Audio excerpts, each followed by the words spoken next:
हे पहा, हे बघितलात हे काय आहे? हे आमचे पपईचे झाड. हे खूपच मोठे वाढलेले आणि उंचच्या उंच अगदी वरती आकाशात गेल्यासारखं वाटत होतं आणि त्याला भरपूर पपई लागलेले, की खूपच पपई लागलेले आणि खूप खूप असे लांब लांब छान दिसत होते.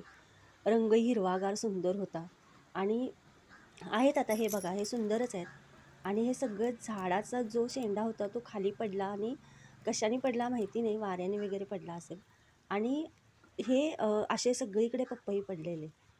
बघून दुःख झालं, पण आता काय करणार? आणि हे सगळे असे पपई होते हिरवेगार, त्याच्यामध्ये एकच पिकलेला आणि हे मी असे जमा केले आणि एका टपामध्ये भरून ठेवलेत मी आज आता हे पपई सगळे. पण आता हे मी कच्चे पपई काय करू? हे जरा हे प्लीज मला कमेंट्समध्ये सांगितलं तर बरं होईल कोणीतरी, कारण हे पपई खूप दुःख झालेलं आहे. आता काय करू?